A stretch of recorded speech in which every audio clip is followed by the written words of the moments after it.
Oh! Ah! Oh! The door! Door! How do you do the door? How do you do the door? The door? The door? Oh my God!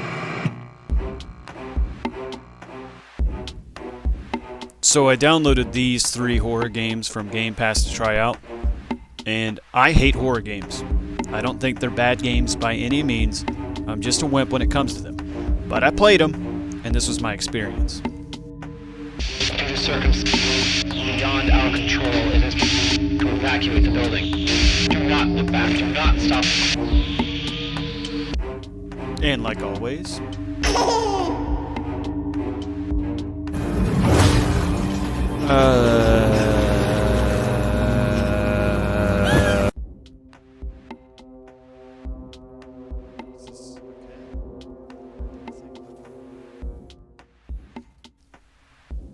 So the first one, which was published in 2014, is Alien Isolation, which was critically acclaimed and is a survival horror game.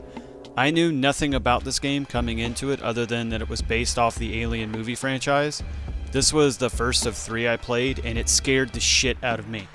I felt like I was creeping around with absolutely no chance of surviving, even against my fellow humans.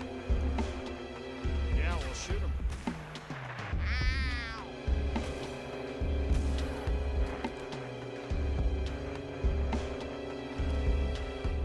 I spent a lot of this game just wandering around and exploring and messing with different interactive components, trying to figure out how I could get to the next area.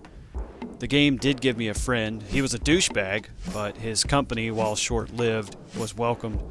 The metal ship constantly has these clanking noises that make it sound like something was going to pop out and just kill me any second, which for my experience was the scariest part.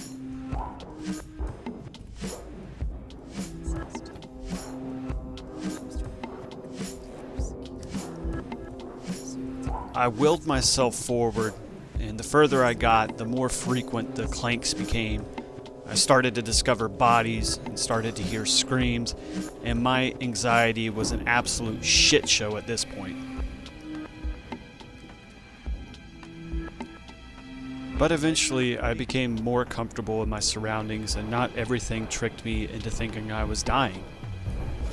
And then, in a moment, that all changed for me.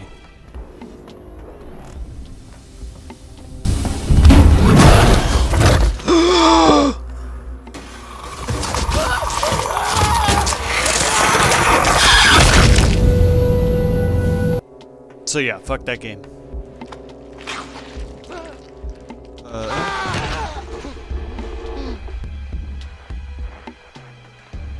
Now, Resident Evil is a game series that I have dabbled in. I played 4 and 5, and I remember playing 2 back in the day, so I was kind of expecting some sort of action-styled horror from the Capcom series, but I was very wrong.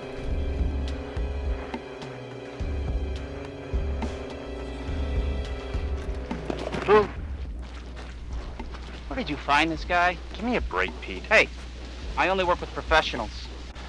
Speaking of which, make sure the sound is right. The game starts off with a really cool introduction where you're following around this horror show douchebag, and it really helped to set the tone for me. Really early on, you had a few moments where you're, oh, I thought you had a friend, and then, spoiler alert, you don't have a friend anymore. We gotta get the fuck out of here. Now, first you need to tell me what you're doing out here alone in the middle of the night. Me? What about you? No, it's my job. Don't you do your job and tell me. Answer my questions. You're not gonna believe me if I told you. Try me. Hey, put that door back. Put that door back up.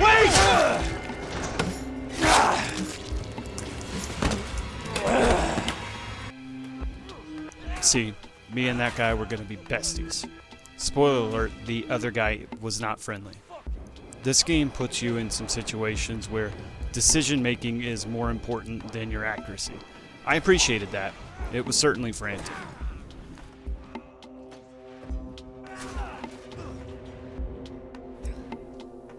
I think half the time, if I was able to have a cool mind, this game would have been a lot easier for me, but with the anxiety that I was having while going through all of this, I just could not focus and think straight to get through some of these parts. This game felt like a really well put together movie. A movie that I was ruining by not being able to comprehend what I should be doing, but nevertheless, it was really awesome to look at.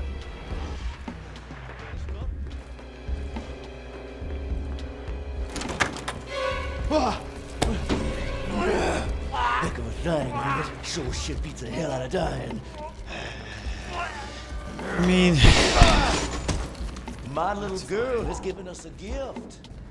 And this gift is with me always. I will say that in this game and in Alien Isolation, I was very surprised by the pacing of it. Very early on, you just go around and you discover and you're exposed to these ambient noises and jump scares, but you don't have any defense. You're not doing anything to actually attack any of the adversaries that you're going to run into. So I actually had to do multiple streams in order to get a weapon or actually show the main bad guy in some of these clips. I think also being raised in a rural area didn't help me with this game either. Everyone in this twisted family looks like people I see daily getting a 4-pack of Tall Boys at the gas station. I made it as far as I could through this creaky old house until I had an anxiety overload and decided I had made it far enough to make this video.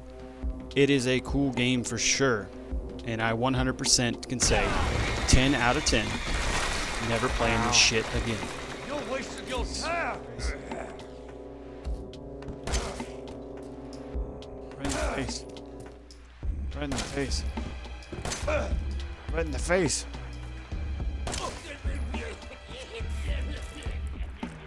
Yeah, it hurts so, right? Oh, fuck. That's... And finally is Five Nights at Freddy's, which is an indie cult classic from 2014, known for its jump scares and creepy animatronic murderous nightmares. I think there's 13 of these games out and available, so clearly it's been a success. Yeah, what do I do? What do I do? The door? The door? How do I do the door? How do I do the door? Is there a door? Fuck. The game's simple enough. You just try to survive 5 nights in the pizzeria and close the doors if someone tries to come in. I didn't win, but I understood the concept, and I spent most of my time frantically switching cameras while draining my precious battery power, just waiting on the inevitable. Now, this was actually the most fun I had in any of the 3 games, and I actually found myself laughing a few times. But still, every time a jump scare happened, it got me good. Oh, fuck! Shit! God damn. Oh my god. The chances of me playing this game are not good, and neither is my blood pressure, so this decision is purely medical. Well, I hope you enjoyed this video, because I did not enjoy making it. Any support would be greatly appreciated, and thank you for watching.